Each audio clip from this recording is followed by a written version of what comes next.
do this situationship. So, interestingly, many people don't know that situationship is actually a thing. We didn't just coin it out, it's a thing.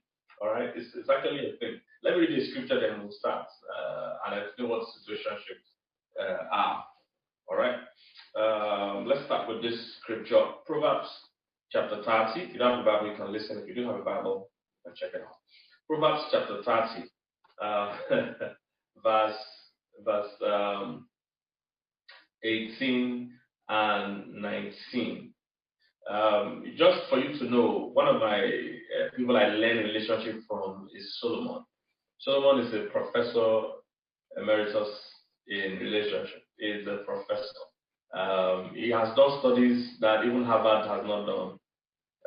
Solomon, of course, he dated 1,000 women, so he had 1,000 women in his life, and so that's the greatest survey ever, And so anything he tells you about relationship, you have to take it, So he said, this is what he said here.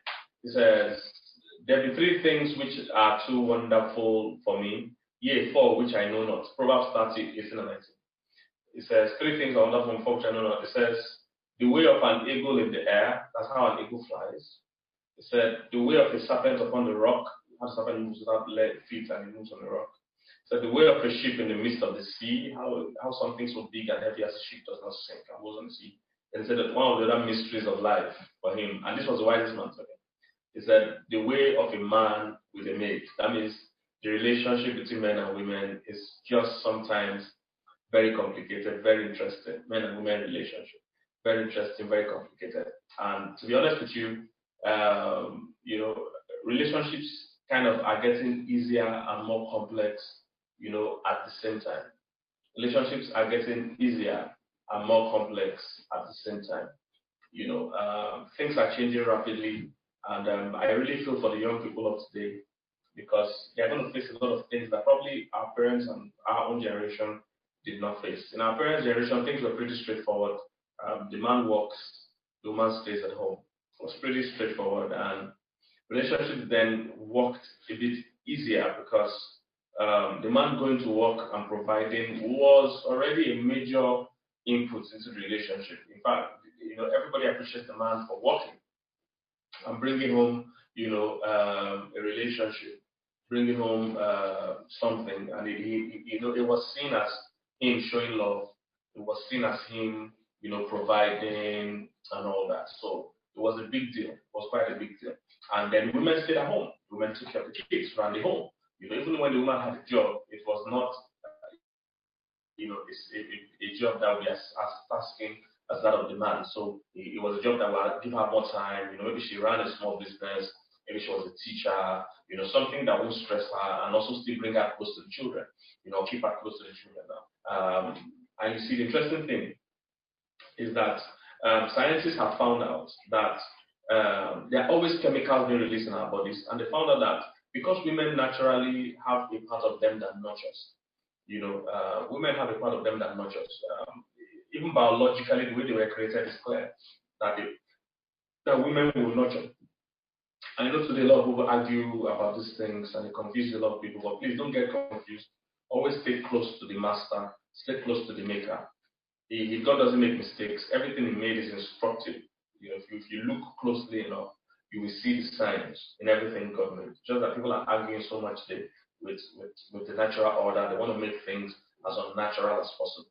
So be careful of those things, please. I always have to warn, be careful, because it's a trend that flows in every generation. People rise and start contradicting what God says or what the Bible says. Let's be careful about that. So women naturally have a part of them that nurtures. It's obvious. Like I said, the biology even teaches us that women have a womb and they have breasts.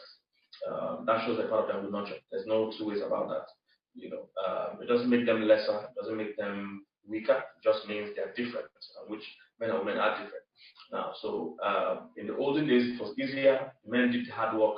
The women did the nurturing work. It was just easier. Men are physically stronger, than women. All right, most physically stronger than women. So in the days of our parents, marriages worked easier because that man going to work and come back alone.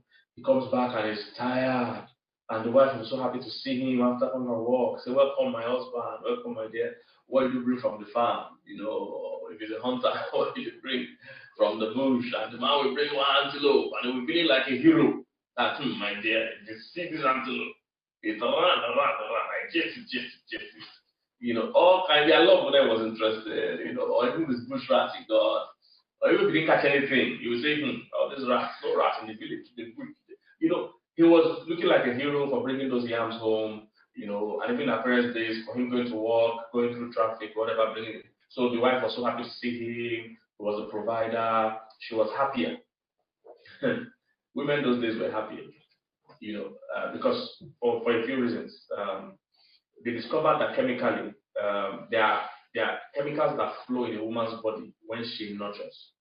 All right, because that's what she ordinarily would like to do. If you see kids from when kids are young, if you put toys in the room, the girls will naturally, most likely, if nobody interferes, most likely pick things like dolls, things like home friendly things. You know, they will naturally pick that, and the boys will naturally pick guns and things like that. No interference. That's what they will likely do. All right. I have three kids, and I've been watching them grow, and without even having to teach my son some things, he's just angry when they put when they're watching TV, all the kids and the ladies, they have two girls and one boy. The boy is the last one. So when they are putting all these things that involve princesses and all that, he's so annoyed, he's so angry. He wants to watch something more physical. Forgotten that his favorite cartoon now that they fight against. And what's that cartoon that you don't like him to watch? There's one cartoon that they fight a lot. My wife always tries to stop him from watching, but he likes to watch it. Anytime he watches it, he'll start fighting because he something about fighting. So, Power Rangers, yes, my son likes Power Rangers. So anything I know Power Rangers, he doesn't want to watch. Princesses, all those things. Now, then it was like 2, 3 years old. You know, nobody, I didn't even know what Power Rangers was, so I couldn't have even told him to go and watch Power Rangers. I wasn't interested in either Power Rangers or Princesses. I was too busy, you know. But by himself, at that age, nobody told him to go and watch Power Rangers. I didn't tell him to go and watch Power Rangers. You know, the society has no influence him. He had no society then. I was the only society in himself that he had. So, but he hates when they put princesses. And my daughters also don't necessarily take interest when they put Power Rangers. They're wondering what they're fighting about. They would rather watch the stories and all that. So, the point is that naturally the woman will flow, you know, in that area of nurturing. It will come natural to her. So they found out that the chemicals flow in their bodies, the woman's bodies were more nurturing, and she gets relaxed. She feels better. She feels in control when she's in that field. All right. So marriages were happier then because the women were doing what they naturally were inclined to do, and the men enjoyed the deadlines, the emergency, the ruggedness, the fighting that they were going, the hustling that they were doing to make ends meet. Then men like that kind of pressure. Interestingly, men enjoy it. Men enjoy that kind of pressure. You know. So they found out that as time was going, and even now to these modern times, of course, women have now started going to work. Okay, women have now started going to work. I'm not trying to tell you scientifically proven. So I'm not, like I said, if you are, except you are new here, if you are those people that are used to following me, you know, I tell you that all the things I teach you must be based on three things: scriptural principles, scientific principles, or statistical facts. Okay, I don't just cook up things. Okay, so you don't have to agree, but these are just where the information is right now, where the facts are. So scientifically, they found out that now women can work. You know, in fact, everyone knows that women can do well as men in any field. You know, whether law, even medicine, even in the army. You know, women are doing everything that men can do today in the secular world. Now, for this, what they discovered, for those that are married and still want to raise a home, run a home, they discovered that when the women go to the work, the women do struggle in the traffic, the women do pursue the deadlines, the targets, and all that. The women do, you know, hustle in those meetings, hustle in those marketing like the men do. You know, that the chemicals flowing in their bodies is not a positive one. That's not scientifically proven stuff. All right, that the chemicals flowing in the women are negative chemicals. Now, the men doing that same job, the chemicals flowing in them are the positive chemicals because these are the jobs the men are open to doing normally. They like the ruggedness, they like the hustle of it. So the men are getting, you know, their own hormones properly stimulated when they do that because it's actually like affirming them as men. They like that hustle. But except for the women, it's stressing them. He says now when they get home, when the women get home, they said, you know, normally that home is supposed to be a stress reliever for them. They're supposed to come to their home that is supposed to be like a safe haven for them. But because they have been negatively already stimulated from the workplace, having to hustle with men, when they get home, they still have that continuous flow of negative emotions because they feel they are not in control of their homes. They feel they are not putting things, the way it should be. They feel they've not spent time with their kids. They feel, oh, they've not been able. So they have that feeling of I'm not doing enough. And to be honest with you, I've noticed all these things with my wife too. She's always saying, "Oh man, she wishes she has more time with her kids. She wishes she would do the homework with them herself." So when they were saying these things in the classes I was watching, I was just amazed that wow, I've actually seen this thing happen. My wife always says that. My wife works with me in the ministry. She's like the main person running every aspect of the ministry. She supervises everything going on. So she's talking with the accounts people, talking with the discipleship team, talking with the video team, so she's doing a lot of all those things. And when she's done in the day, she's just saying, I wish I could do the homework with the kids myself. I wish I'm spending enough time with the kids. So they said when the woman gets home, she's still not getting a positive emotion because she's still feeling like she's not doing all the things she can do, in the home front. So after that now happens again, she now has to deal with the third thing that gets her off on the negative emotions again, negative chemicals again. She now meets a husband that is not doing anything. Now, see how they explained it. Because the women were at home before, the man comes back from work, the women admired the men, saw them as providers. Now, this woman has gone to work like this man. She's providing like this man. And this man gets home after work, and he is tired, expecting them to clap for him for going to work. And the woman is like, both of us went to work. You just came and you sat and watching TV, you're tired. And the man is like, I'm finished today. And she's like, what's wrong with you? We both went to work.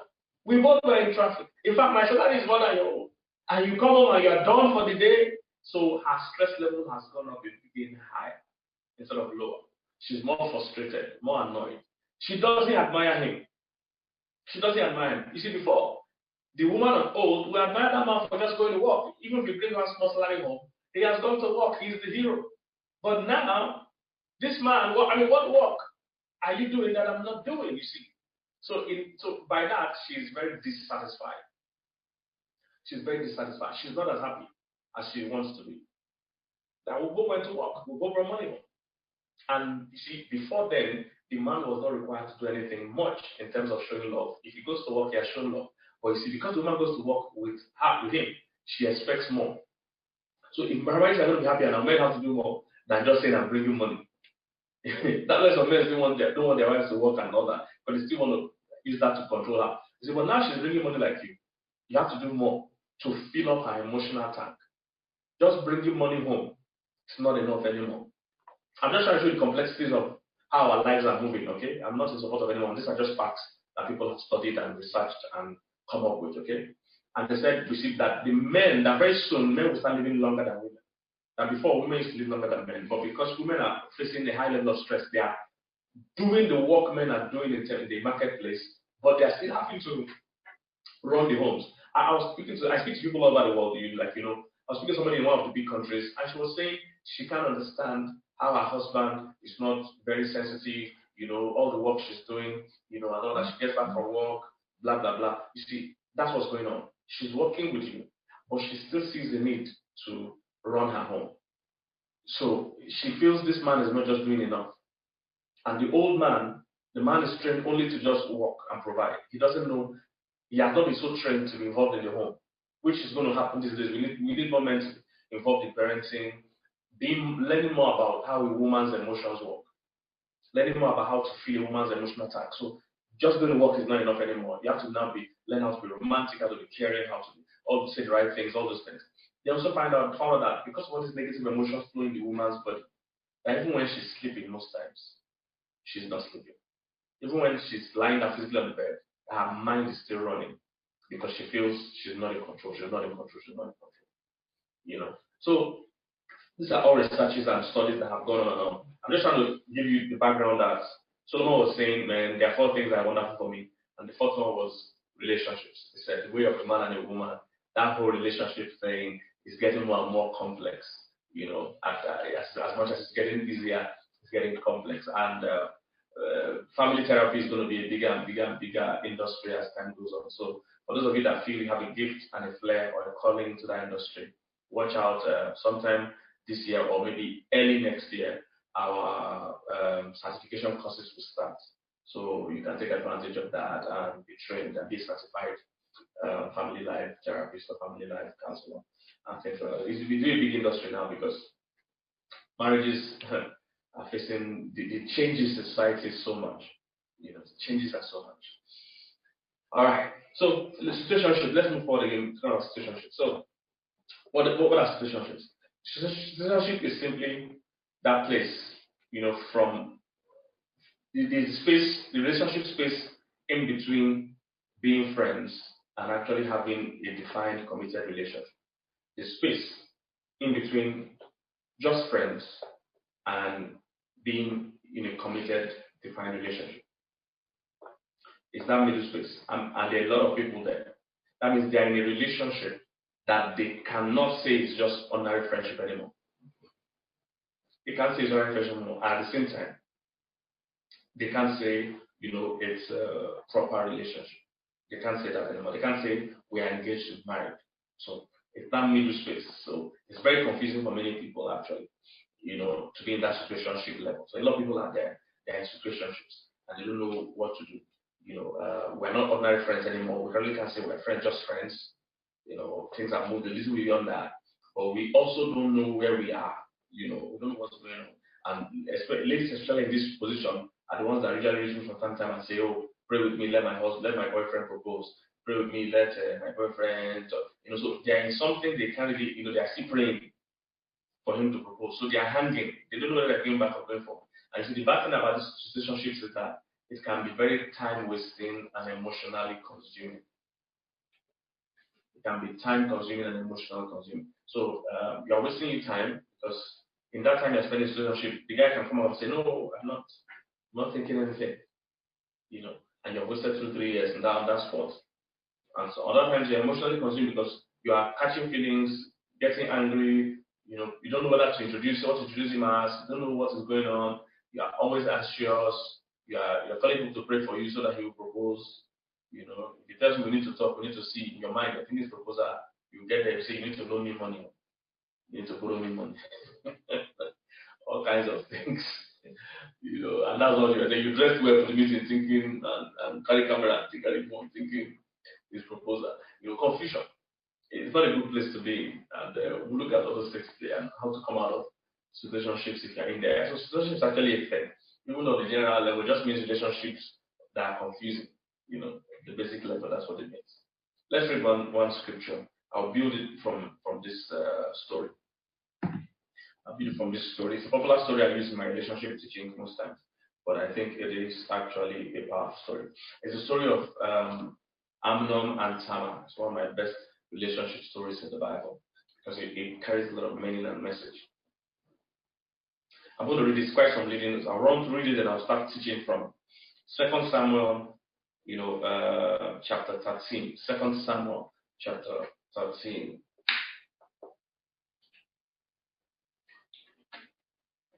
Okay.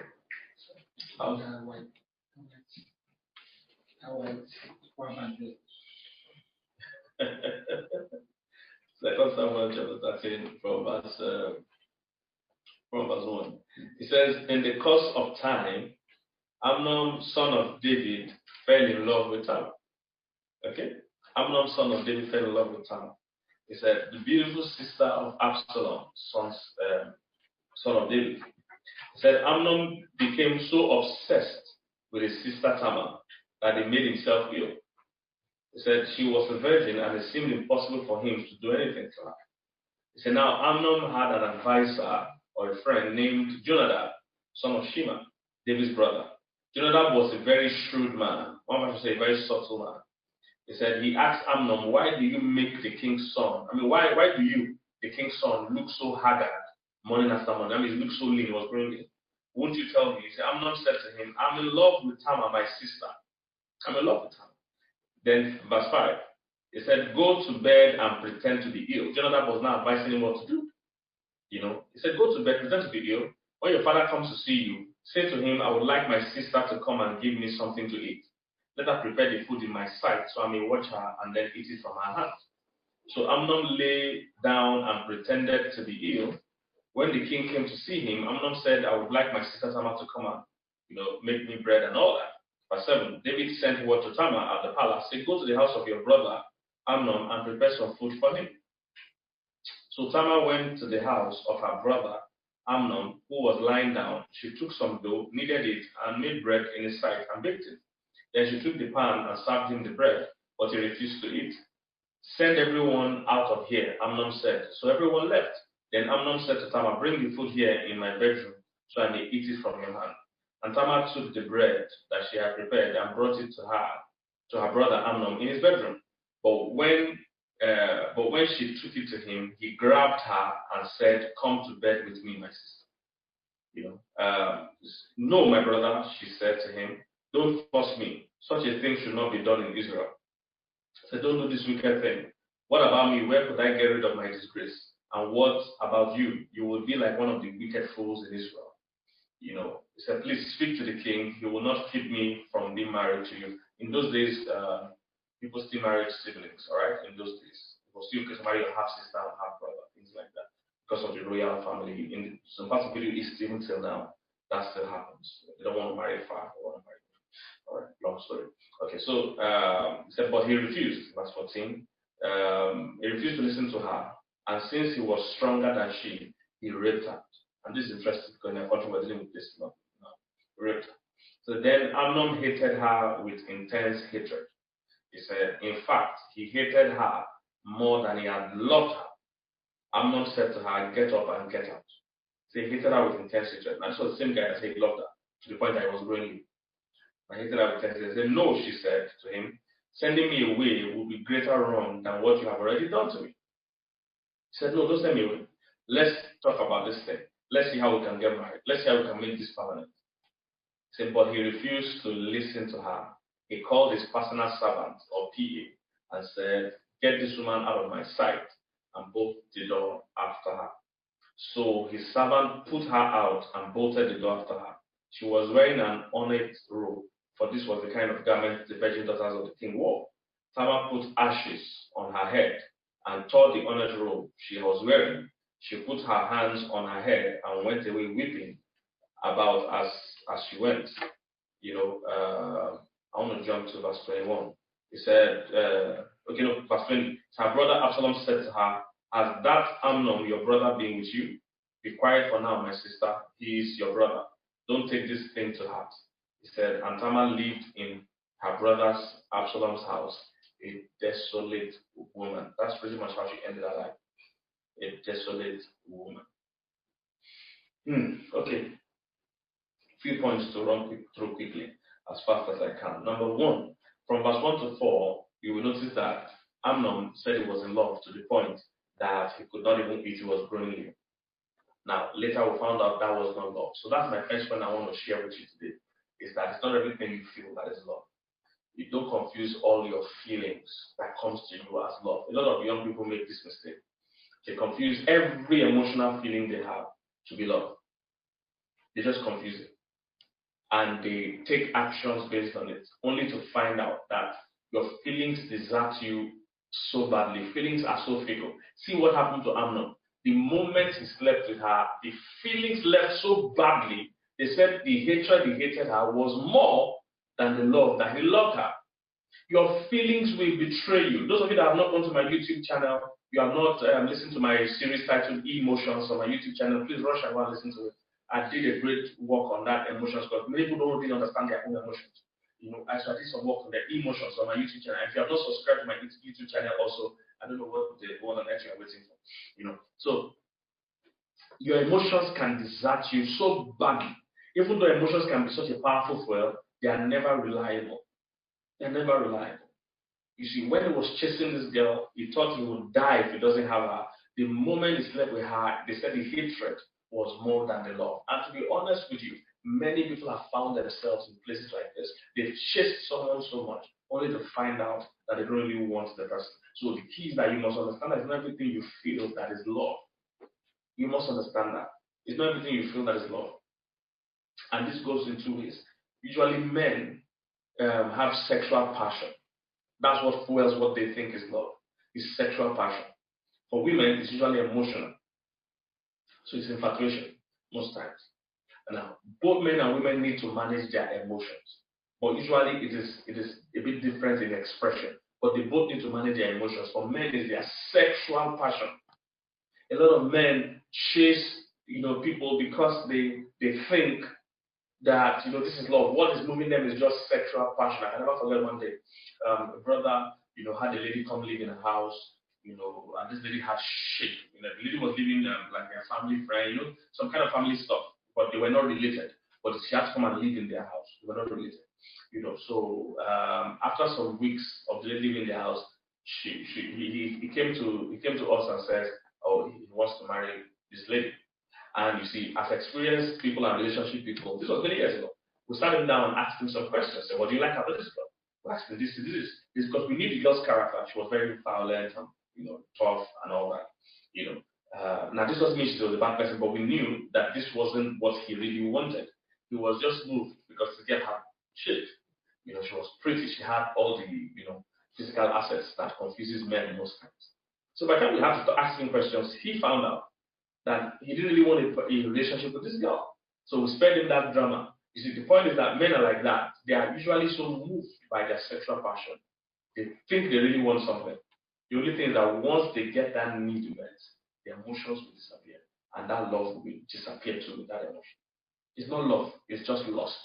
Alright? Most times not love. So that's why if you notice when God was going to speak in Proverbs 31, he said, talking to the men, he said, beauty is vain, charm is deceitful. Because most men chase a woman because of beauty at the beginning. She's beautiful. I like her shape. I like her figure. I like her complexion. I like her dress sense. Things like that. And it's chasing her. But that's not love. He said, in Proverbs 31, he said, but a woman that fears the Lord, she shall be praised. In other words, God said, look out for inward qualities. Look out for real character. This goes both men and women, okay? Look out for the character of the person, not just how you are feeling. Feelings are fickle. Feelings disappear. Most of the relationships or marriages facing challenges today, the feelings have left and they are now faced with the reality of the person's personality. It's not feelings that will keep you married. The personality of the person will be there. And that's the most important part. And that's what happened to this in this kind of case. It's not everything you feel that is love. I will explain. Let me even just start explaining as we go. So men usually their own is sexual passion. And you see, these things are not so mysterious. A man has a sort of testosterone. It makes him a bit more aggressive. It's part of what makes his love, his way of expressing love and saying love, more physical. It's just normal. Now, a woman has her own flow of estrogen or estrogen. I don't know what it is, but I'm not a woman. But it makes her more interested in a relationship. Okay, it makes her more interested in love and connection. That doesn't mean she's not interested in sex, but she's not primarily interested in just casual sex. That's not what she wants. In fact, the reason why she will want to have sex is when there's a real relationship. She's more interested in a real emotional connection. Now, this is bad for young people, I mean very, very young people like teenagers, because when they get this surge of these emotions and this surge of these chemicals playing their body, for the boys, this is when they move into pornography or masturbation or things like that, because it is the hormones are quite sexual in nature for the guys, testosterone, very physical. So this is why they're chasing girls up and down. They're not at that young age, they're not chasing girls to marry girls. And I hope our young girls will learn this as early as possible, because most times, by the time they're learning these things, they've already made all the mistakes already. Those young boys, 16, 17, 18, they're not chasing to marry, they're not thinking about marriage already. The testosterone is so high, it's affecting them. In fact, scientifically, they said the testosterone in a man is right from when he's a baby. In fact, the same from the womb, it starts flowing, that it does something to them that they say is almost similar to brain damage. That's what the scientists said. It's almost similar to brain damage. That's from the point where a boy and a girl starts being separate or different in the way they do things. It's so intense. So boys enter pornography, masturbation. You see them having a lot of wet dreams, because they're trying to express physically. So they start chasing girls, and like I've said many times, this is part of the design biologically. it's part of why boys like girls in the first place. Because from childhood, when they are both really young, boy and girl don't know the difference. They can both play without clothes. They're not seeing anything. As this hormone starts flowing, this one they can see each other differently, and the chemistry starts. Move from biology to chemistry. So it begins to happen. So for the women too, the surge is flowing in them, but what is discussing them is the desire for emotional connection. Now, the challenge is this: the women too now they want love. So at that time, the woman is watching a lot of romantic stuff, reading romantic novels. She's infatuated and moved by the whole idea of love and marriage and romance. The boy on his own side is not thinking romance.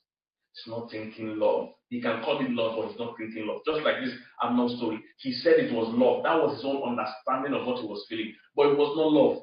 It was just sexual passion. Very important. So the boy and the girl are meeting. They are both talking, and there's nothing as bad in this life as when you are obsessed with what you want.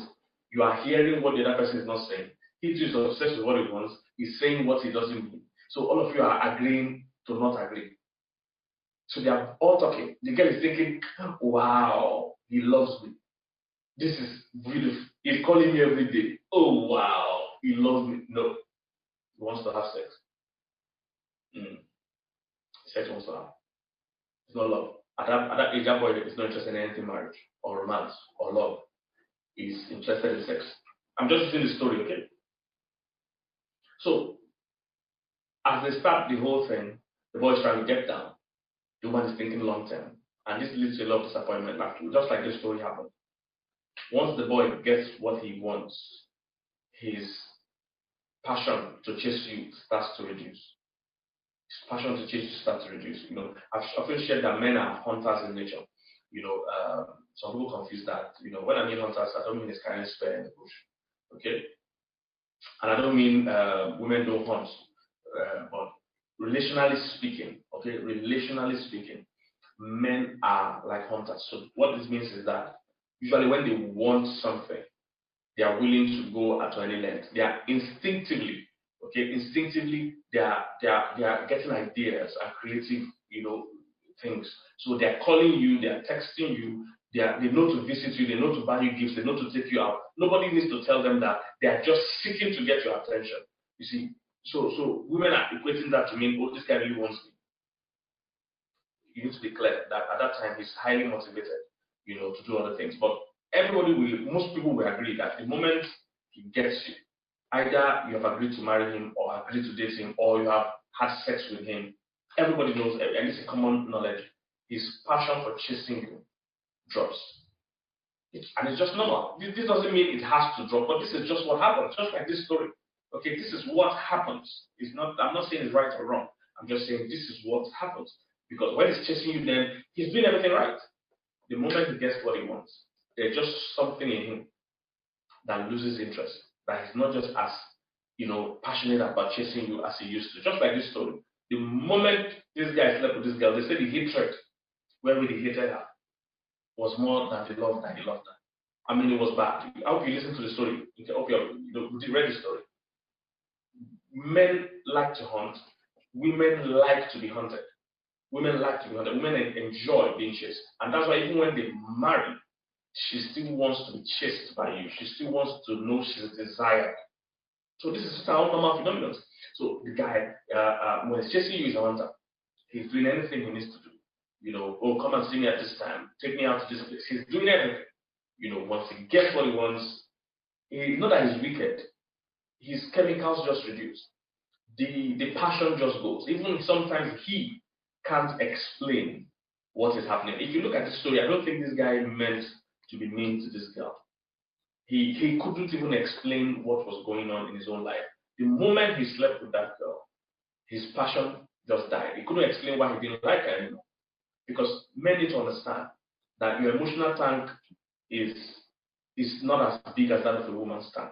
Your emotional tank is like a keke. How many of you know what keke is? What they call in English? Tricycle. Is it tricycle? Yes, sir. This tricycle that they make in India that carries 3 or 4 people, has 2 tires, one in front, usually yellow in color. In Nigeria we call it keke. In generally it's called tricycle. So that's how your tank is. I don't know if that thing can take 5 or 6 liters of fuel or something. Very small. Now, a woman's emotional tank is like a trailer. If you've ever been in a filling station in front of a big truck and it's buying fuel, you better just bring out your phone and be playing with your phone because you're going to be there a long time. They will press that thing, oh, the tank is not full. That's how a woman's tank is. It takes long to fill. And when it fills also, it burns for longer. But a man's tank is quick to refill, but it's also quick to deplete. So, and when a man's tank depletes, when a man's emotional tank is depleted, every time a man does an emotional thing, either having sex or connecting with you emotionally, spending time with you, talking to you and all that, when he does that, his tank depletes. He has burnt emotional energy. So it burns quickly. Now, when it burns quickly, unfortunately for men, when men want to refill their tank, they need space. It's totally opposite for women. When women want to refill their tank, they need companionship. So that's why when a woman is stressed or whatever, she wants to connect with the person she likes. When a man is stressed, he wants to disconnect from everybody. So he wants to do something mindless. He can watch TV or play a game or something like that. He doesn't want to talk. He doesn't want to, he has burnt out emotionally. And that's why, premarital sex destroys a lot of relationships. 90% of the ladies complaining to me about their boyfriends, I ask them one question: have you slept with him? If you have, his motivation has dropped. There's nothing you can do about that. You can do something about it, but usually that has something to do with it, because his motivation has just died. It's part of what you need to keep. Don't always involve premarital sex before marriage. You keep it aside. Build real intimacy. Build real connection. It's part of why there are not many people married in these times, because a lot of the guys are getting all their needs met. All their needs are being met. I mean, and different ladies are even meeting, not even one. So one is cooking for him, another one is sleeping with him, another one is sending him money. So 5 different girls are meeting his needs. Why on earth is he going to marry? Why on earth is he going to marry?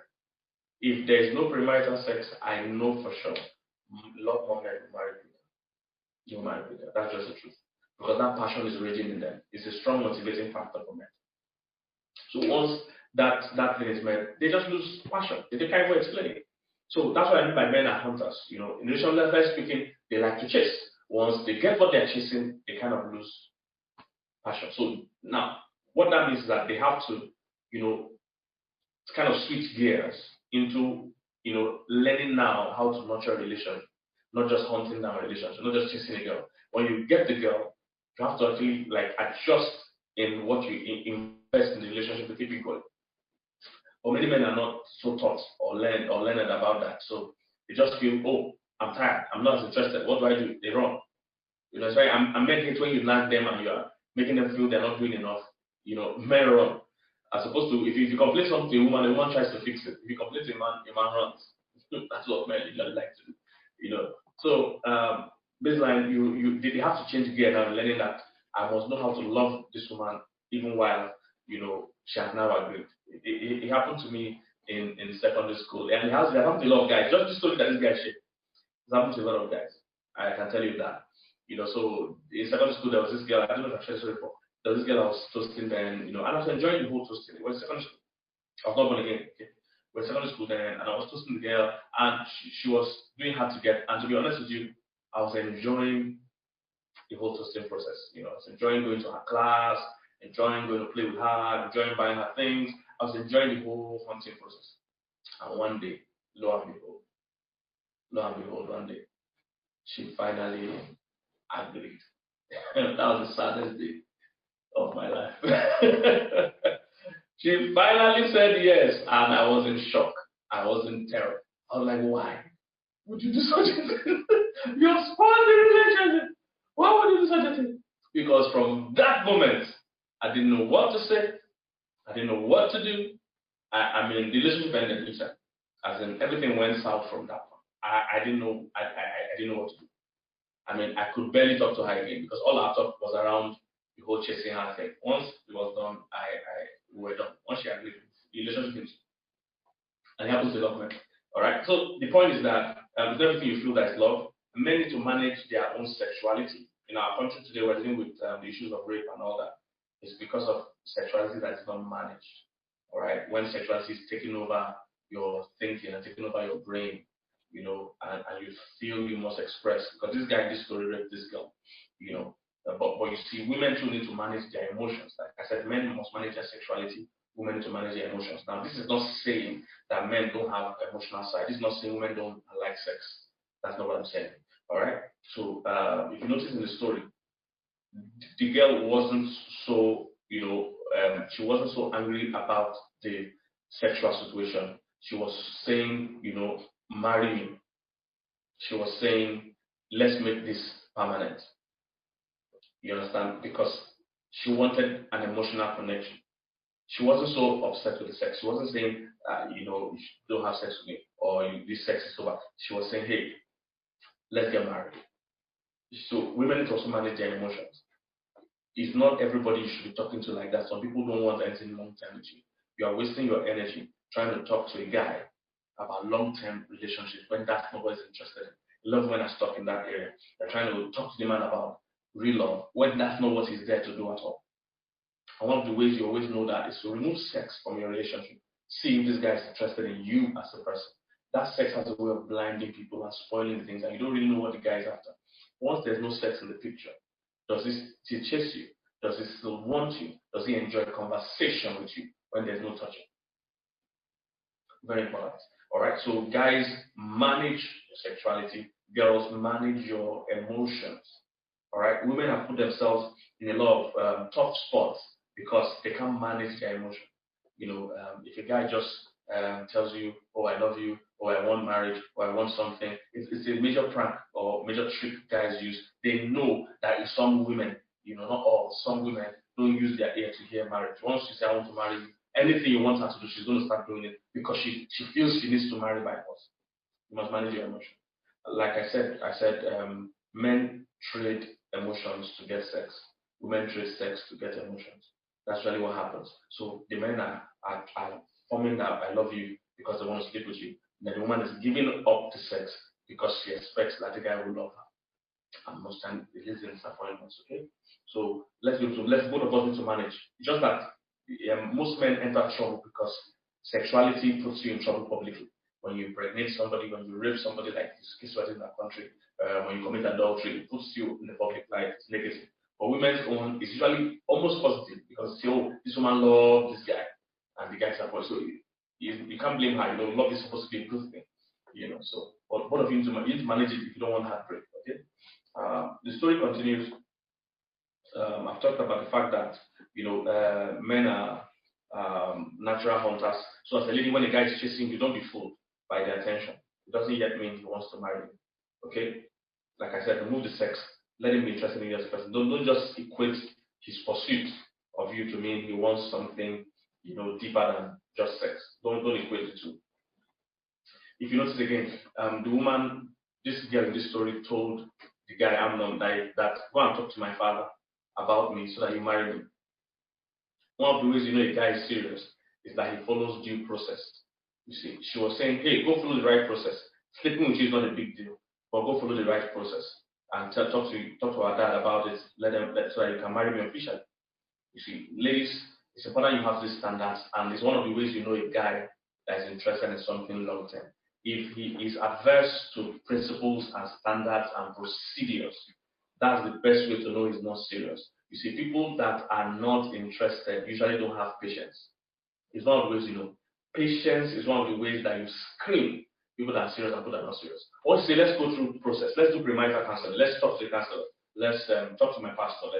Let's be friends for a while. Or if you bring any good, right process of relationship, anybody that usually can't wait, anybody that say, let's just do it, it doesn't matter. All this kind of, anybody that's showing sign of impatience is a proof they are not ready for long term. It's a proof they don't really like you. It's a proof they're not interested in anything long term. They just want quick fix. Because usually when you want quick fix, you don't have no patience. It's part of the ways you know. You have no patience. You're in a hurry. You are in a hurry. Check any scammer. They don't have time for nonsense. If you're wasting their time, move on to the next recipe.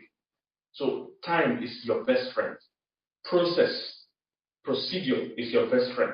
When you don't know if somebody is really interested in you, start the process, start the procedure. The guy interested will go the full route. The guy not interested will not go the full route. It's just that simple. All right, just that simple. Next point. Uh, uh, So talking about procedures, I mentioned, friendship. Friendship. Those of you that did attended the last webinar, if you didn't attend this, it's still on YouTube. Go and watch it. Friendship, courtship, and proper procedure. Good relationships must start with friendship. I've said that over and over again. Let it start with friendship. Friendship helps. Friendship helps you know how the relationship should go. When you are friends with someone, you can know if this should go further or not. And that way, you don't have to harm each other, if you don't feel it should go forward. So it's not everybody you see that you must date. There are too many people going about with a dating mindset. So once they see somebody, they just say, I like this girl, let's have a relationship. I like this boy, let's have a no. Let's just talk. Let's get to know each other. Oh, some people told me that, Pastor, God told me that this person is my wife, or Pastor, this man said God told him my wife. I said, leave what God said. Just be friends first. Because I can't prove what God said told you. I wasn't there when God told you. And you can't use what God told you to control me. So let's leave God aside. What are you saying? Say your own. Leave God. God will tell me when it's time. Leave God out of it first. Tell me your own. You see, let's be friends. There are some things you think God is doing. When you get there and you are friends with the person, you now find out this cannot be God. Because God won't force you to marry somebody you don't like. God won't. God won't. There are people like that walking about saying, I don't like this girl. I'm just obeying God. Hey, you're not zombie. Are you zombie?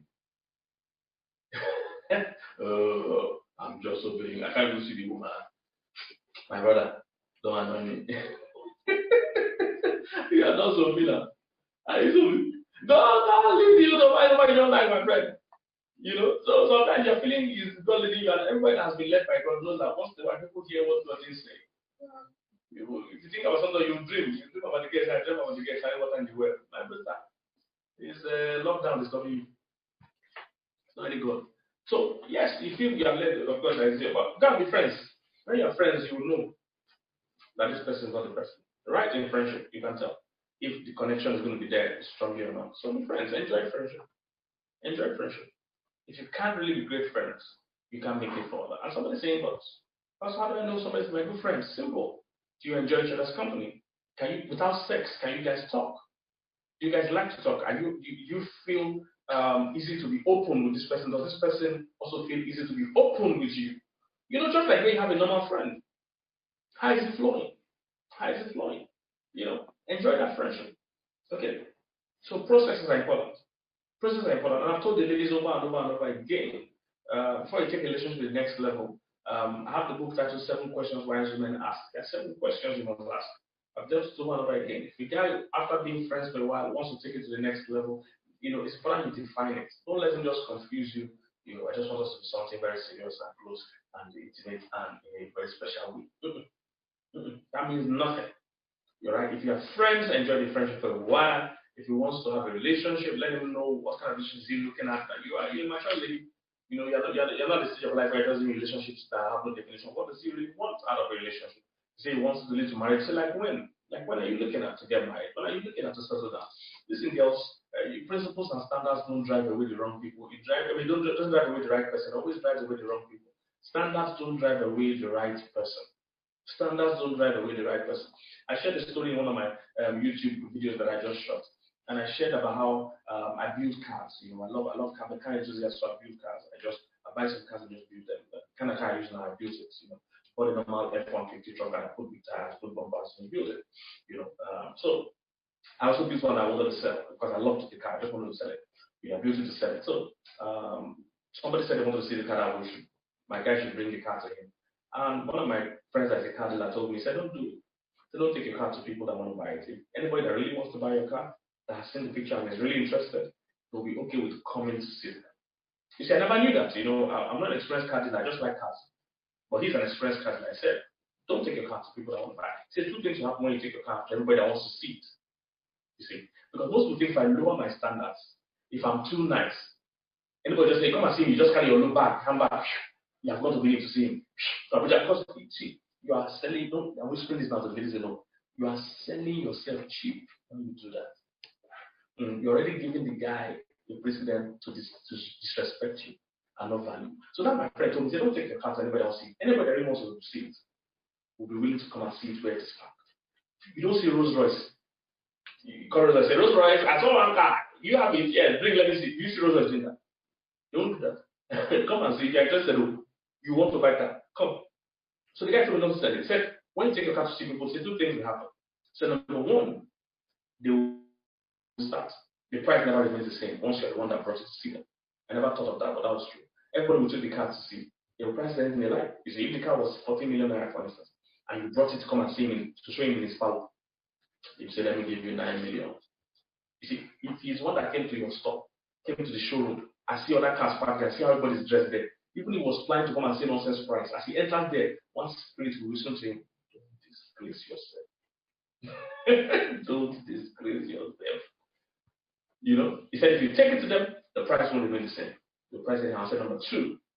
You know, the car won't return the same wear and tear because it's traveling on the road and back. And it's powerful. I didn't know this. And that's the same thing applies to relationship.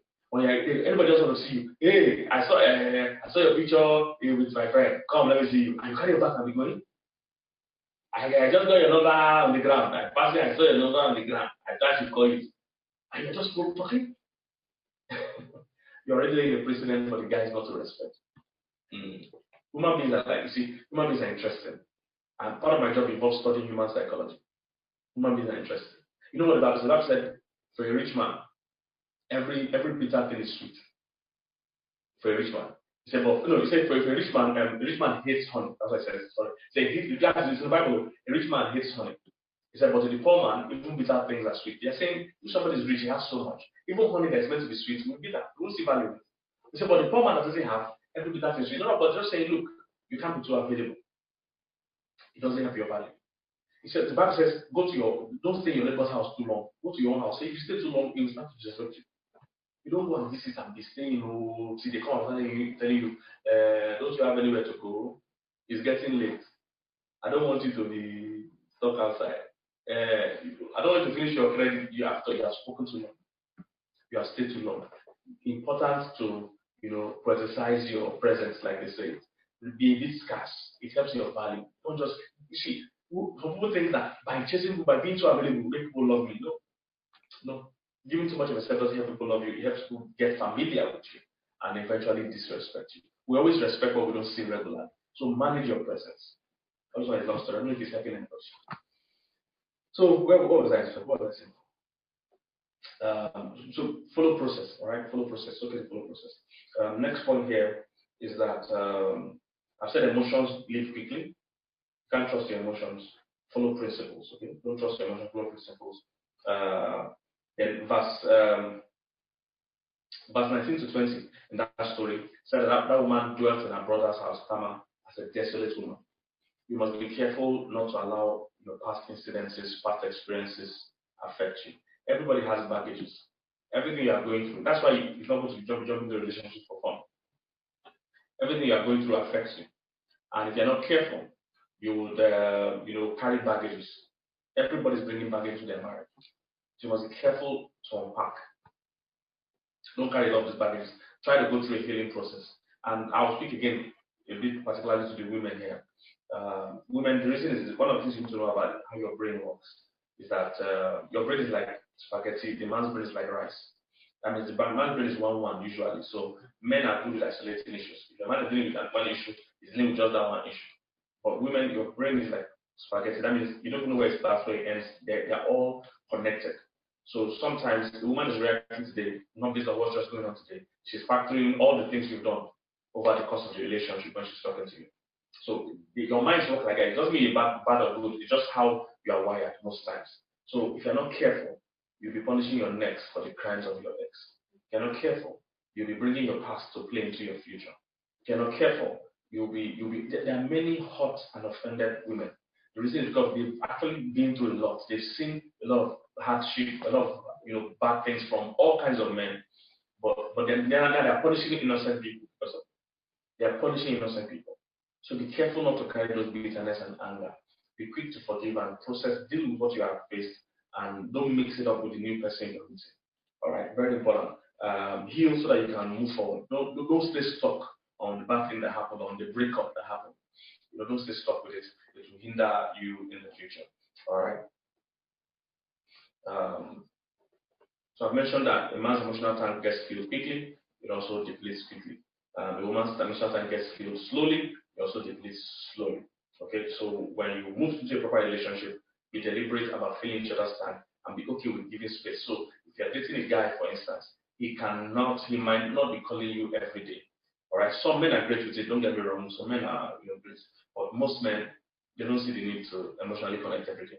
So be okay with that. Don't stress it, or have a systematic way that you guys keep in touch. Okay, I'm not saying you should stay 1 week without talking to you or 3 days without talking to you. I'm not saying, but I'm saying don't sweat it so much in terms of you must talk to me every day. It doesn't work like that. If you're a guy, you understand that women need connection. So you talk to her every day. Okay? I'm just advising everybody advice they need. So you have to pour into her every day. She needs connection. She gets her tank filled by connection. You get your tank filled by space. So do it. Now, in closing, and I'll take some questions. Try to define relationships. I mentioned the 7 questions where men ask. One of it is when. Second thing is, who are your mentors? Who are people, your influences, people that speak about your life. In this story, this guy had a friend, and that friend was going to put him in trouble. The friend gave him bad advice. You need to always look around your friends. What I made of me, check around your friends. Make a list of 5 people you speak to regularly. If you don't like, the direction your life is going, check these 5 people. They usually have a part to play. If you want to change the direction of your life, all you need to do is to change the 5 people in your life. Change the people you talk to constantly. Some of you have friends that are giving you bad advice back to back to back. Very careful about that. You have friends that their lifestyle is not something you're proud about, but they are still your close friends. They're speaking into your life. You have friends that you are living in sin and they're encouraging it. They're your partners in crime. That's not good friendship, okay? So define relationships. Where are we going with this? Well, one of my friends, let's be friends till we want to cross the line. So don't cross the line without it being defined. Sometimes you're just talking, you don't want to bring it up. You feel women usually feel if I ask him to define where we're going, I will appear desperate. No, you will not appear desperate. Stop thinking like that. Stop thinking that speaking up in a relationship makes you appear desperate. It makes you safe. The opposite of this, you're appearing desperate, is to be used. And which most men choose. They would rather just keep quiet, pretend everything is fine, and the guy will say, I didn't tell you anything. And she will now be hot, she will now be angry, she will now take it out on other guys. It's your life. Nobody takes a job without asking how much I'll be paid. Say, start working, say thank you. Say, when will you start today? Say thank you, sir. And you ask how much I pay. After the month, the guy gave you 2 naira. What will you say? And this is what happens a lot of people will know. In relationship, ask them, what's your plan? I want to get my letter that will show my JD and also my pay. But not just join, I like it, just join. No. So speak up. It will make you desperate. Speak up. So where are we going with this? Any man that really likes you will be glad. In fact, let me even go into that because I'm about to close. How to know if you're in a situationship? How to know if you're in a situationship? Number 1 is that there will be no clear future plans. No clear future plans. How to know you're in a situationship? Number 1, no clear future plans. Any guy that's really interested and serious will be okay with sharing the future plans. You might not it. Oh, this is what I want. See, anyone that really wants will not be scared when you ask him, what do you want? He will not see you as desperate. He will actually see you as a smart girl. But you keeping quiet. You are thinking you want to deceive him. At the end of the day, you are playing yourself. You are deceiving yourself. You want to keep quiet so that you appear that you are okay with him messing you up. Are you okay with it? Don't pretend to be okay with something you're not okay with. Don't pretend you're okay with something you're not okay with. Too many ladies are in situationships. You are in things you don't even know what it is. Like when they ask you what is going on, what is this boy, even you don't know what to call him. You don't know what to define it as.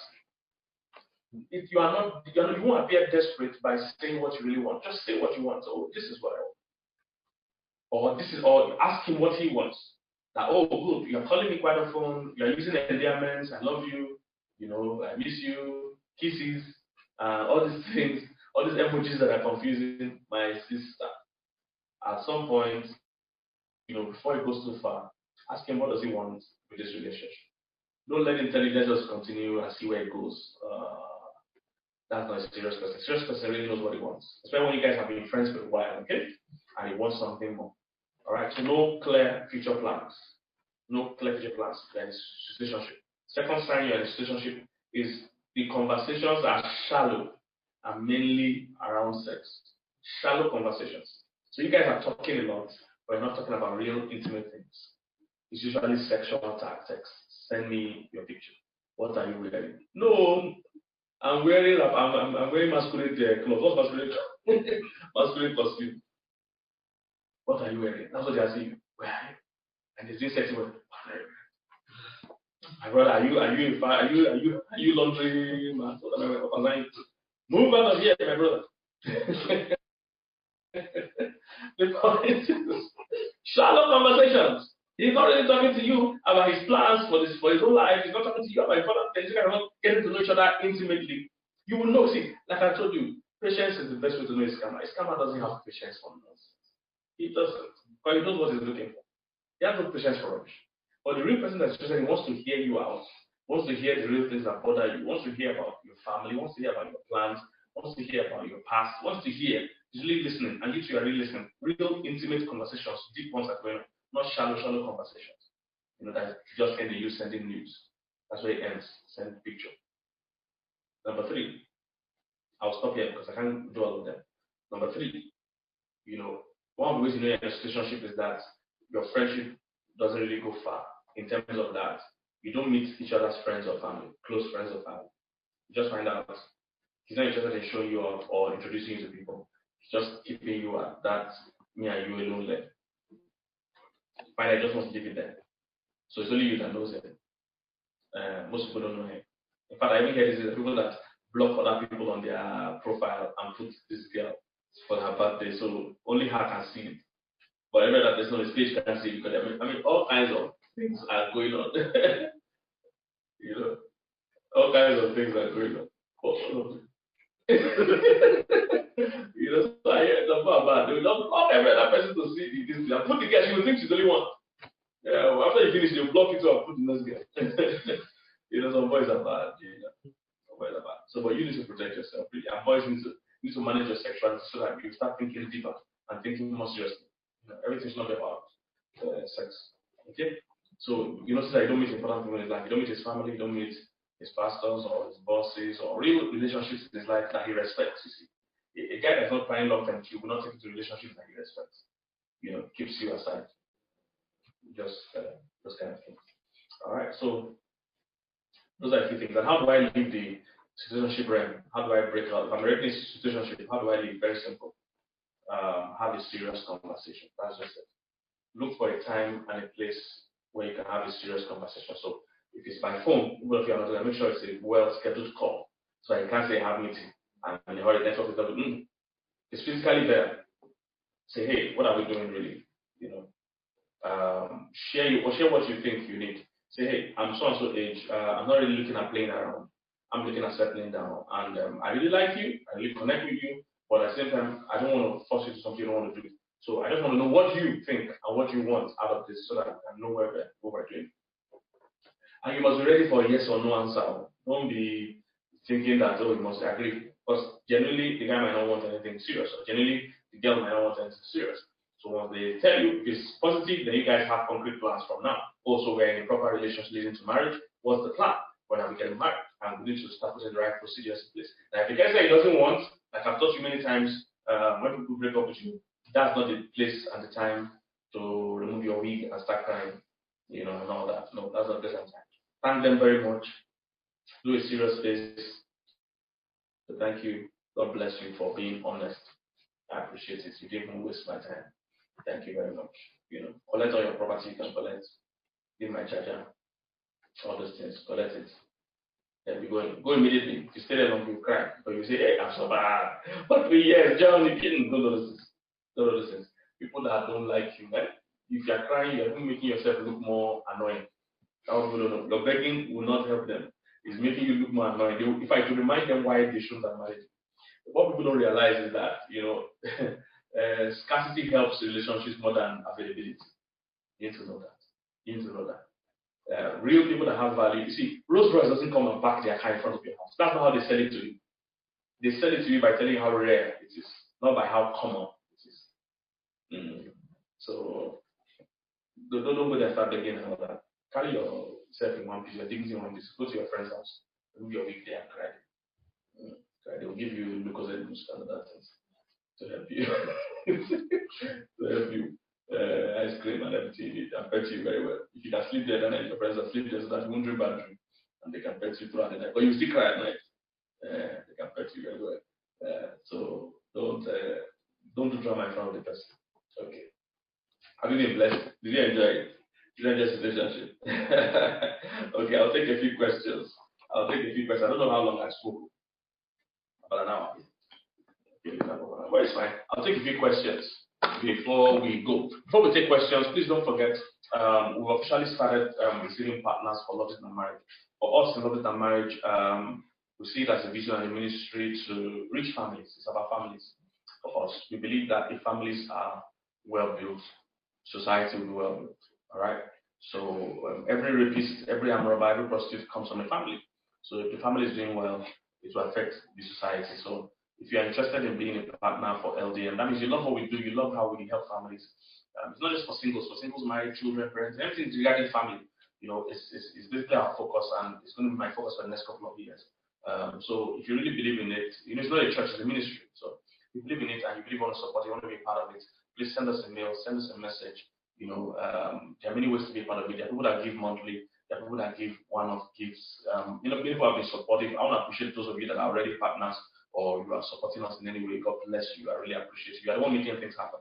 So if you're out there, you want to be a partner of LDM, you love what we do, you believe, you sense in your heart that this is something you want to invest in. This is something you feel God is doing for the now. Or this lockdown taught me a lot. Everything else was locked down except families. Churches were locked down, businesses were locked down, airports were locked down, but families were not locked down. At the end of the day, families matter. So we want to invest in families. So if you believe this is something it makes sense to you, connect with it, and you want to be a partner either on a monthly basis, a yearly basis, or just supporting as you are led, please send us a message or go to our website and fill out the forms. And want to welcome you to our partnership program. So please, be a partner who support what we do.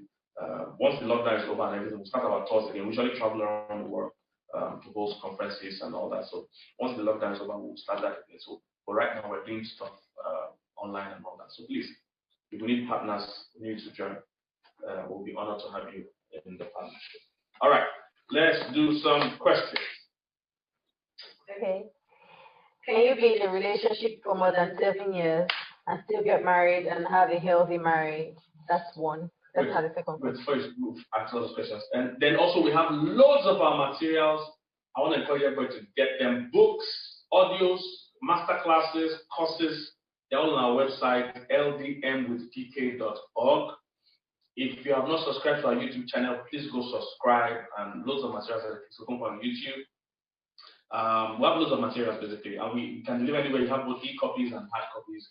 So, and those of you abroad, you can use Amazon if you don't want to do from our website. But please get materials, invest in your own happiness, invest in your marriage. Very, very, very important. All right, there are audios and videos and books. Yes. Now the question says, can you be in a relationship for 7 years? For more than 7 years. Yes, I'm still married.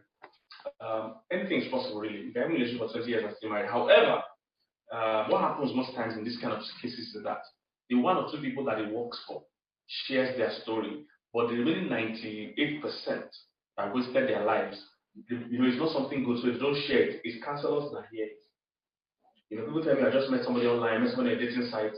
Yes, the dating site and the couple that met online without knowing anything or anybody, they will advertise that one. They will share their testimony. Everybody say, this true love works. Anonymous, meet one day, marry one day, it works. They won't tell you the other 98% of the people that they kill themselves, that they shot each other, that they're having serious problems. It's counselors that see that. So waiting for 7 years in an undefined relationship or whatever, or being cutting, it's not so healthy, it's not so advisable. All right, statistically, from those of us that are on the field, it doesn't usually work out well. Now, it doesn't mean all of them have been, so there are few that still work out well, and they can. So it depends on the peculiarity of your own case. So I need more details than just what you're giving me. But I don't advise to in a relationship for 7 years. 7 years, somebody has become a PhD holder in 7 years. Somebody has become a master's degree holder in 7 years. You're just in a relationship. Yeah. What's the second question? Supposing I have been dating a guy and the relationship is like on and off, meaning we break up and we get back together, not once, not twice, not twice. Does it mean that we are destined to be together or we are just wasting each other's time? Bearing in mind that both parties profess undying love for each other. You're just wasting each other's time. That off and on thing is already a red flag. So you guys are coming back together based on resilience, not because you really want each other. Whatever is making you go off and on is still present. So when you marry, it's become more complicated because you still live off and on in marriage. And now kids will come. So it's going to get more complicated. So either you get counseling or left to me, that off and on thing is really a red flag from the little I know, okay? to my relationship. Is it good for a guy to be the more emotional one? Depends on what you mean by emotional one. Men and women have emotions, okay? But just depends on how it is expressed. And men are usually not emotional in their relationships. Men are emotional about football, emotional about cars, emotional about money. They are not just so emotionally wrong when it comes to relationship. So when we say men are emotional, men are logical. That's what we're trying to say. It's not that men don't have emotions or women don't have logic. But as a good at any time we say something, just have to say, are you saying men don't have it? Come on, because right, men and women have logic, men and women have emotions. But we're saying relationally speaking, right, women are seeking emotional connection. But men try to now look at the situation from a logical point of view and look at everything they do from a logical point of view. Okay, so the question is it better for you? It doesn't follow. Anybody can be emotional as long as they're keeping the principles of relationship, which is care, love, understanding, all those things that make relationships work. As long as they're keeping it, it doesn't matter who's more emotional. Both of them need to start putting emotions at some point in the relationship, all right? Whether it comes to them naturally or not. All right. So thank you for this. I have a mentor, and ever since I submitted to him, he has never allowed me to go into a relationship. God told me he is my husband, and I just want God to perfect it himself. I have a guy asking me out now. He asked me not to accept. What do you think, sir? I'm confused. Should I disobey him or accept this guy? My sister, you're confused too. As in your mentor is the person God told you that is your husband. I think there's a lot going on in that story. A lot is going on. You need to define what you're doing. I talked about managing your emotions. You need to manage your emotions. You need to get a female mentor. All right, somebody like you needs to get a female mentor. You're already in a mess already. You're already in a big mess already. So get a female mentor before you harm yourself. Because where this is going now is that if this guy doesn't marry you come out with how he wasted your time or he molested you or something like that. Go and get a female mentor and get clarity now and detach yourself. What you're looking for is not a mentor, you're looking for a husband. You're confusing issues. All right, so there's already a lot of wrong things going on there. Is it okay to be in a relationship without quarrel? I am in a committed relationship for almost a year now. We have ongoing marriage plans and everything seems perfect. But we don't quarrel. We just have small arguments and settle, but no serious quarrel that will make us not to talk. So it's normal. Okay, it depends really. I don't have enough information to really process that for you. Most specialists say that if your relationship is without quarrels, you guys are faking it or you're not really seeing reality. Right? Most experts say that. Now, in my own house, to me and my wife don't quarrel. But like you said, it doesn't mean we don't have disagreements. Once something I don't agree, it happens. But we don't. It mustn't lead to a quarrel. The quarrel is kind of different from disagreement. Disagreement is that we don't agree on something. Quarrel is when it's heated, it's abusive, it's assaultive, it's heavy malice, you are a man, bastard. We don't do that in my house. So it depends on which one is really playing out right now in your relationship. What I would advise you to do is get proper premarital counseling. Let the third eye examine what's going on in that relationship. From here, it's difficult for me to really give you the best advice because I don't have enough details to know if you guys are in that euphoric stage where you're both just blinded to reality and just say, I love you, I miss you, I miss you. You drop, you up. Yeah. It's not realistic. So I don't know if that's what's going on or whether it's real maturity and understanding that is going on. So I need more details. So get good premarital counseling. That's one thing you can do. Don't ever think your love is so strong that you won't need counseling. A lot of people make that mistake. We just love each other. That's all. We don't think we need it. And it's after the marriage when emotions have dropped. That's why emotions really quick. When they've dropped, reality sets in. That's why that, I didn't see this. So please, as a standard, premarital counseling is important. Like I mentioned, follow due process. One of the major processes is premarital counseling. Talk to someone that has experienced a marriage that can give you good counsel. All right. Okay, a question from YouTube. What are your thoughts on parents deciding who a person gets married to? Okay, parents shouldn't decide who you get married to. For you to be in that situation, it means you're not yet mature. When you're mature, one thing that qualifies you to marry is that you can leave your father and your mother. Genesis chapter 2. Therefore shall a man leave his father and his mother and cleave to his wife. It didn't say a boy, it didn't say a girl. It said a man and a wife. So you must mature, be able to leave your father and your mother. It doesn't mean abandon them, it means you're able to survive without them, you're able to separate from them. If you're still attached, your parents are picking who to marry. Then you also pick how you will sleep with your wife and how you sleep with your husband and what you will cook. So foundation is already wrong. You have to pick, who you marry yourself because you're the one that will live in that marriage, right? The parents can't pick who you marry for you. Okay, another question from you too. What happens after 10 years and children, but no commitment of marriage? Wow. Yeah, people are doing that today because people dread the commitment of marriage, like I told you. So I don't know how you got this far. And if you want marriage, then discuss it. Start talking about it. But I can't do anything. You're already 10 years and many children. I can't do. Really. But you shouldn't have gone that far. Where are your parents? Where are your pastors? Where are your mentors? That's what you need. You need somebody to speak into your life other than this person you are dating. All right? Mm-hmm. Is it okay to marry someone you don't love? Why would you want to do that? That's the question. You have to first understand what love is first. Then second question, why do you want to do that? Why do you want to marry somebody you don't love? That means you're under pressure. You want to marry for the wrong reason. So it's the wrong thing. Don't bother yourself with such a thing. You don't love the person. No need. And I'm sure very soon you start telling the person you don't love. Yeah. What is it? Yeah. So for someone like you to get my book, 25 Wrong Reasons People Enter Relationships. I said in that book, if you marry for the wrong reason, you are most likely married the wrong person. Alright. Please get my material, get my books. I'm not saying it because I'm trying to sell books, I'm saying it because they are a wealth of knowledge. I've gathered a lot of thoughts in those books to help you. So that's what I'm trying to push you to get them. So, yeah. I'm 26 currently. I have been single my whole life, and I've never been able to connect with a woman more emotionally. Yes. I get more and more difficult to talk with them because of this. Yes. What do I do to solve this problem? Just enjoy friendship. Don't be in relationship mode. Don't be so stuck up on relationship. Enjoy friendship. As you are being more friends with ladies and learning, understanding them, you'll find someone you will connect with. Just give it time.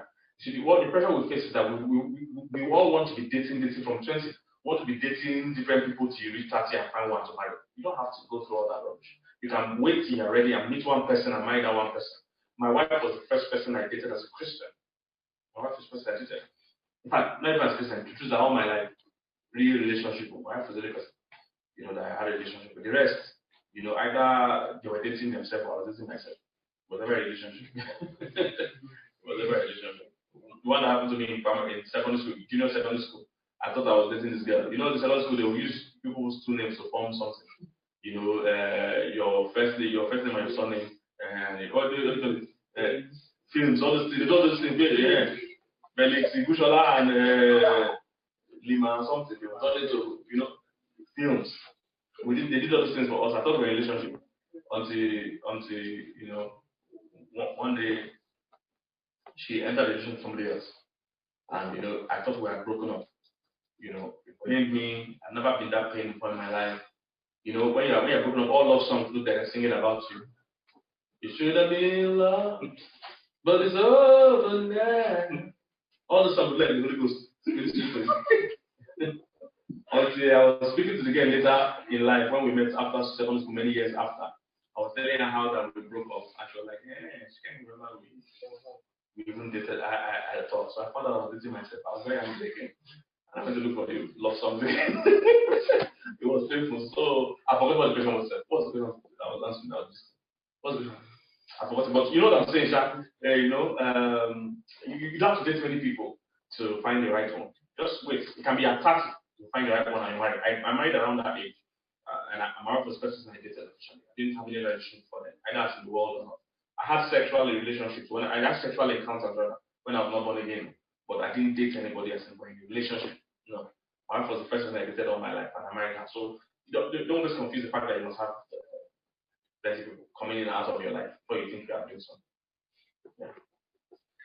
Okay, I have been friends with a girl for 4 years now. I declared my interest for a relationship early this year, but it's taking her a whole year to give me an answer. What should I do? You've been friends for 4 years. I declared my interest for a relationship early this year. Yeah, but it's taking her a whole year. My brother, between me and you, she's not feeling you. And if she goes ahead to marry you, she will still be pitying you and be looking at you like, this is just what she had to manage. Women are not usually that indecisive as regards marriage. Woman usually knows before you even come that you're going to come, and she has made up for her mind what she's going to do. Women are very interested, they're very smart. Especially when it comes to marriage matter. They've decided who and who they can ever marry or not. So if she's taking so long to decide, it's a bad sign. You can convince her and pressure her. Maybe if she waits and she doesn't, she's willing to wait to see if she'll get a better offer. So maybe if she doesn't see a better offer, she'll now agree. Just that I don't know whether she'll really be excited about you. I've seen these things happen before, and she'll just be managing you. You will notice she's not excited about it. Yeah. So. My boyfriend and I have been dating for about a year now, and we have only gone out once. Yeah. To him, it makes the relationship strong by not hanging out. Okay. Boys can tell all kinds of lies. My question would be, are you sleeping with him? That's my question. That's my question. Because he's very demotivated. So I don't know why he's not motivated at all to impress you or to take you out. So if you're already sleeping with him, that's the problem. If you're not, then you also enter the relationship without clearly defining what you want. I told ladies, it's important you define. Don't just enter something you don't know what it is, undefined. Don't enter. Be friends till you want something special. Let that thing be defined. Let it be clear. Set your clear terms and conditions. Like, oh, I believe in this, I believe in this. If I feel this is not happening, I will back down. And if you feel it's taken for granted, back down. Ladies are too pressure to think, I must pretend everything is fine. Then when you're not married like this, and the man continues what you are doing, and you are getting angry. What happens most times that the guy is hoping the woman will not change. The woman is hoping the man will change. This is the negation going on in their mind, and they marry. The man wants to continue doing what he's doing, not calling you, not taking care of you, and you not start grumbling because now you're married. So don't pretend. If you know this is not working for you, let him know. Let him know that you're going to back down if it doesn't change. And if you're sleeping with him, stop sleeping with him. It demotivates men, just like the story we read today. Demotivates them. Yeah. Good evening, sir. I'm in a relationship. I've been in a relationship for about 8 years. We were friends, and then later we dated. That's why it's been 8 years. And now I don't know what is happening to us. He just stopped calling me. I'll call and he won't pick my calls or reply my messages. What do I do, sir? And again, I have someone that wants to date me. I'm so confused. I don't know what to do. Have you stopped? Have you stopped? Have you stopped your NYS? You can't manage for 8 years. That's too long. Go and apply things I'm sharing. Don't waste your own time. Don't waste your own time. And like you said, somebody else is coming now. You see, don't always have that posture of I must be in something. A lot of relationships some people are in is what's delaying them from the real thing that wants to come because you are managing something. Like the video, please don't watch the video I posted on my Instagram today if you have not watched it. Be so happy with where you are that you will not be able to accept rubbish. A lot of you are accepting rubbish because you're never happy with being alone. You think you must be in something. So anything is better than nothing for you. So forget this guy, please. That's not serious. And get some counseling and consider this next guy coming. But this time, please define things. Don't enter undefined relationships. Okay, very important. Yeah. Thank you, sir. I'm of the opinion that it has to be mutual, but my mom said a man's love has to be more. Yeah. And when you cohabit, you get to love him. I don't agree anyone has to be more. Now, sometimes it plays out that one person is more passionate, it happens, but I don't think it's a principle that when you're looking for to marry, let the person choose on more, let them be more. You guys can be mutual, so it can be mutual. In some cases, it's never, you can't really measure it. So some people generally are more emotional, some are more passionate, some are more committed. It does happen, but I don't know whether we can set as a principle that the men should be more, the men should be more. If you're satisfied with how this guy likes you and you too like him, then please move on. Yeah. Okay, this is quite related to that.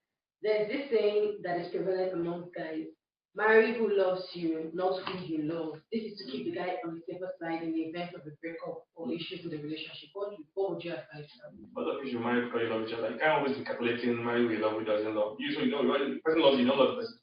Is that not breakup already? Breakups are really started from breakup. So marry the person you like and let the person too like you. It must be mutual. In relationship or marriage, it's mutuality that makes it work. One person can carry the load of a relationship. Alright, so forget all these myths. Like I said, you should get good books and good trade teachings on relationships so that you understand it for yourself. Yes. Sir, a lady is in a relationship with a man who hasn't started his divorce process. And he has asked the lady if she will marry him if he gets divorced. So he's holding on to the fact that if the lady agrees to marry him, he will go on with the divorce process.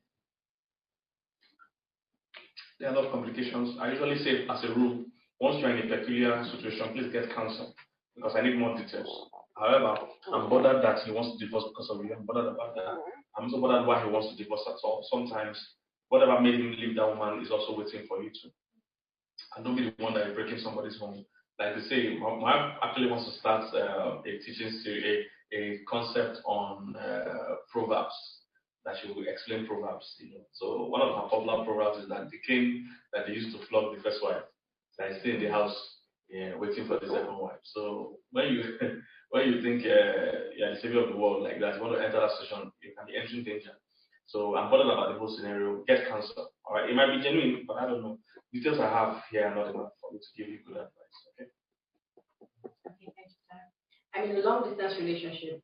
My boyfriend is in Benin and I am in Lagos. Yeah. He says he wants to get married, but leaving my job and relocating to Benin bothers me. What do I do? Yeah, depends on you.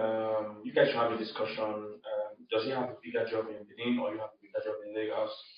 Everything's negotiation. So negotiate. Can you start looking for a job in Benin? Can you relocate to Benin? Does he want to consider coming to Lagos? It's all negotiation. So there's no right or wrong to it. There's no right or wrong to it. If I'm living in Lagos and my wife is doing something bigger in Abuja, I will go now. Or in Benin, I will go. There's no it's both of you. So although some men feel mature about those things, they want to be the one working by all means. Depends on the work. So negotiate really, it's up to you. Nothing is right or wrong. So negotiate. Okay. Thank you, sir. I want to ask if it's possible and wise to remain friends with someone you've been in a situationship with for a long while. Sex was involved. No, don't be friends. Because on that program my wife has, is that old firewood. They catch. I'm giving her all her proverbs that she wants to use for her show. Please don't miss it. Once the thing starts running, and you don't follow her on YouTube yet, please subscribe to her YouTube channels and all that. Is it just for girls or? Okay, Mildred Okonkwo, you see it on YouTube too. So Mildred Okonkwo, she'll start teaching on those things soon. It's really up to you. So, but don't keep that kind of relationship. It can be emotionally hindering you because you still be emotionally entangled. It's better to free yourself, be free, and you'll be refreshed emotionally so that you can attract new prospects as opposed to being this same revolving thing. Okay, I'll take 5 more questions before we close. Let's rush it. I'll do it sharp. Okay. Please don't forget, if you have not subscribed to my YouTube channel, go subscribe. If you've not gotten our books, audios, ebooks, get them. If you're interested in partnership, please sign up for the partnership. We need partners to push this ministry forward. Let's go. Is it easy to change the pattern you started with in a marriage, like kneeling down to apologize to your husband, and you feel you've outgrown it, but the thing is sweeting the man? Who am I? I'm not the man. I'm not you now. You guys, I will know. I really can't interfere with that kind of thing. So it's up to you guys. If you sound like you're enjoying it, you sound like you're enjoying it. So continue now. Continue in the voice of Mama. So it's up to you guys really. I can't decide that for you. I can't decide that for you. Thank you, sir. I have been dating this lady for 7 years now. Both parents have met each other, but I found out she's still cheating on me. I'm sorry. I really want to marry her, but those things, that the cheating, always cross my mind. What should I do? My brother, you're a strong person. After you know she's cheating, you still has to know what to do. You want to enter a very serious situation. You're clearly seeing she's cheating. Why do you think she'll change in marriage? There's already something faulty going on. I don't know why you think you want us to continue. Think about it very well. If you think this is what you want to do, but you have to be careful. Not that tomorrow when she continues cheating, you'll be angry. Right? She has already shown her character. She can change. I'm not saying she can't change, but I'm bothered that you are so, you don't see it as a problem. That's what I'm bothered about. So it shows something it's not balanced somewhere. I think you should consider your stand before you go ahead. Good evening. Good evening, sir. My husband is a full-time pastor. Mm-hmm. What do I do in a situation where he feels showing his true feelings to me is carnal? He only gets romantic when he wants to make love to me. Sometimes I feel that the only thing I'm good for. So I feel that's the only thing I'm good for. When he's studying, he takes a whole day and we hardly talk to each other because he doesn't want to be disturbed. What do I do, sir? Because I really love my husband. He's assistant Jesus. He's a spiritual man of God. He has to follow real men of God. He has to have mentors like me, other men of God that are real. Some people confuse it too. They think spirituality means you won't be real. Jesus was not like that at all. A lot of people are calling spirituality today. It's not how Jesus was. Jesus was attending weddings, was producing wine in weddings, and things like that. I put on my page this week about how that I listen to love songs, I sing love songs to my wife. there's people that still think as a Christian you shouldn't sing love song, you shouldn't sing gospel song. I don't know how whether they are watching Christian YouTube or Christian Instagram, they are watching gospel Instagram. So I don't know. As for them, even they are following very vulgar comedians, but they're saying I shouldn't sing love song. So some people have a weird idea of spirituality. So you need to pray for him. Then you need to see if you can introduce him to mentors that are real, pastors that, because loving your wife is part of is being spiritual. The Bible makes it clear itself that when you get married, you have to care about the things of the world, how you please your spouse. It's there. That you don't care about the things of the world. That before when you're single, you should only care about the things of God, how you please God. But when you are married, you care about the things of the world, things of this life. So he needs to understand what true spirituality is. He's just being a bit over spiritual. So he needs good mentors, pray for him, and once in a while, share him my videos. Go to my A to Z. There's a video I have A to Z of marriage, send it to him in all his platforms. And in his Bible study, let him see it. See other pastors loving their wife. Yeah. Thank you, sir. Good evening, sir. Me and my friend's ex are in love. After a year, she had broken up with my friend. Can we go on with our relationship? Wow. You see, the truth is that you can even marry your brother's wife. To be honest with you, you can marry your brother's husband or sister's husband. You can. If they divorce, you can do anything you want to do. The issue is that will you be able to deal with the drama, the consequences? At the end of the day, will it be worth it? That's what I'm trying to say. Will it be worth it? So would this friend feel betrayed? Would this friend be okay with it? Will you still be friends with this friend? How close are you with this friend now? The whole thing will just look messy if you ask me. You guys probably still have some mutual friends with this friend. I don't know if this friend will still be your friend after you date his ex girlfriend. I just think it's messy. If you ask me, I know love might be shocking you now, but love is not like that. Love, we choose who we love. Love does not controlling us. We control it. So I'm not a big fan of the drama. But if you think you can swing it, who am I to tell you you can't?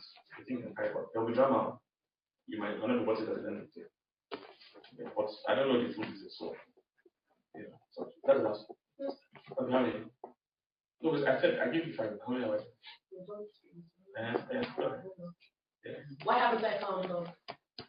Okay. Have you attended my webinars? I said no, there's nothing. Keep growing, keep developing, prepare yourself to come. Yeah. Next one. Is this right?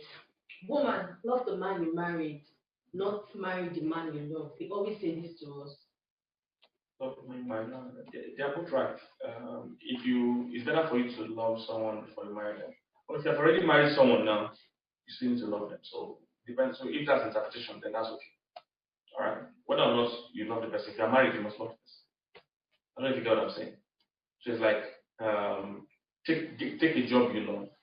But if you already have a job now, you need to love that job you have. Do you understand?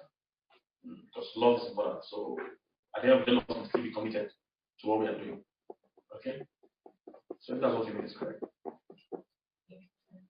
Is age really a barrier in relationships? I'm a guy dating a lady 8 years older than I am. And I just broke up with her because what I assume you meant to say here, I am not ready and she has to start her life. But we really do love each other. Was I right, sir? Yes, if you know you're not ready, then let her marry. You're right in that sense. The age is not a problem if both of you can wait for each other. But if she's at the age where she really needs somebody more serious and more ready, then it's the honorable thing to do to allow her to go marry someone. Now, while she's out there, if you get ready and she's still available, you can go there. The only thing is not by force. People just stress themselves. If you see available when you're ready, you can still marry her. But you should be ready quick. Be ready on time. Because she's of age. You can't keep her with. It's not fair. Yeah. Second to the last one. Yeah. I have been in a situationship for 4 years with a girl. Is it possible to reset and make things work? That is, try to be friends, discuss, etc. But if you're in a relationship, if you don't want to marry her, you want to marry her now. That's the issue. If you're trying to backtrack and you don't want to marry her, then you don't need to do all this drama. Just backtrack and play it. Not to try to friendship again. But if you want to marry her, then why are you going backward? Go forward to a relationship leading to marriage and marry. So it depends on what you want here. Next. Last 2, let's do this. Is it okay you being friends with your ex-husband? Ex-husband. Well, yeah, I think so. His ex-husband. There's no. I don't think I can get worse than marrying him. So it's okay. It's okay. I think so. So if you have kids together, yeah. Mm-hmm. Yeah. My partner's parents are not living together. Mm-hmm. It's a problem for my parents, and they are trying to convince me to leave him. He's a great guy, though, but then marriage is about two families, not necessarily individuals. What do I do? No, that's no problem. His parents are not together. Doesn't mean anything. And we love people like that everywhere in the world. What you need to watch out for is his own character. Right? It's the person you're married in this case. So you can't judge him by what his parents have done or not done. So go ahead and marry him. Or get counseling because his upbringing might have a part to play in his way he is today. So we need to make sure he's not bringing that baggage. Because if he has been affected by the parents' divorce or separation, it will be easier for him to choose that option when things get hotter in your marriage. Okay, that's just all. But it doesn't make him a bad person. Go ahead. Is it right to ask a married man for money without any form of sexual intercourse? Very wrong. That's where all the problems lies. That's very wrong. All right. If you need money from anybody that is married, if as a girl, you can ask the wife. It is trespassing and crossing the line when you are asking the husband, somebody's going for money. You're already laying the foundation, for flirtation and other things like that. So I don't support it. I don't advise it. All right. I just think it can set you guys up. I don't know why single girls feel very comfortable. So I think it's disrespectful to the wife. All right, talk to the wife if you want to. It's kind of disrespectful. Next thing you start laughing. You demand it. You say, hey, John, that's so fun. And it's only the cost that doesn't have cost that will catch you. One that the person costing you has cost you to catch you. Let's be careful of those things. Okay. The last one. Hi, Pastor. Yeah. Is it advisable to be in a relationship with a man that still relies on his parents for financial support? You say it's man. That's the first problem. You say a young boy. He's still a boy now. What makes you a man is a right to separate from father and mother. Therefore, shall a man be his father and his mother. That's what the Bible says. So he has to be able to stand on his own feet, or at least have plans of standing on his own feet. Is he doing anything at all? Is he trying to do anything at all? Not that he's 100% dependent on them, things like that. Then you need to hook him up. If he's doing something and not just doing it great, that means he has potential. So hook him up with other male mentors. Let them challenge him to step up. If you can't step up, then don't continue because usually the way people are, patterns don't lie. Patterns don't lie. Everybody has potential. Patterns don't lie. So if you continue like this, it's not like it might continue like this, and to affect your family eventually. So don't be eager to just start anything. All right. I don't know what you want bonus or I do. You're begging for bonus. A lady has been married for 8 years and her husband has only contributed like 10% of providing for the family, paying fees and all. Yeah. He hits his wife and never communicates with his wife. Yeah. She has decided to leave him, but everyone keeps telling her marriage is for better or for worse. What should she do? The details are too small for me to really comment. How did she get into that situation in the first place? And what's really going on? Why does he hit him, hit her? So I just want to give a comment on this small details I have. So let her get counsel, real from not just my sister telling me. And that's what people are doing. My cousin said, get the counsel from somebody that is knowledgeable and experienced, and and make a right decision. So there are a lot of factors. Do you have kids? How old are both of you? How long have you been married? There are many things I will need to ask you to know what I would suggest the best line of action should be. So it depends on what is going on. Depends on. Do you rather live alone or do you rather just manage this guy? So it depends on the person. So that's what I have to say. All right. The beating, yeah. Why is it beating? Like I said, I mentioned that I need to ask why is beating you. The reason I'm saying that is that some people actually, are just provocative by themselves. So so I need to know why the beating is going on. There are some cases, just the guy beating, but when you hear the story now, you hear that the man wanted to leave his house, the man hit his chest and hit his head on the wall. Those parts I never mentioned. So if you give the guy good money and slap you, that one is bipolar, it's mental. Leave the house immediately. But if it's that he says, "Oh, I want to watch TV," you are dragging the remote with him, and you already see his muscle, his bicep, his veins coming out, and you are dragging the remote and use the remote and hit his head. If you will advise that, leave the remote. Yeah, watch your laptop, watch your iPad. Do you understand? So if you hear that beating you, it's in those early days when we hear beating, yeah, we just shout now. We ask questions. How did they beat you? How did you beat yourself? Yes, sir. If a guy that beats you for no reason, you greet him, "Good morning, sir." Wow, he slap you, used to reply you. That's a mental case. You should be here asking this question. It's a mental situation. You should have run away. Did you enjoy this? Did you enjoy it? I enjoyed it. I enjoyed myself. I want to pray for you guys.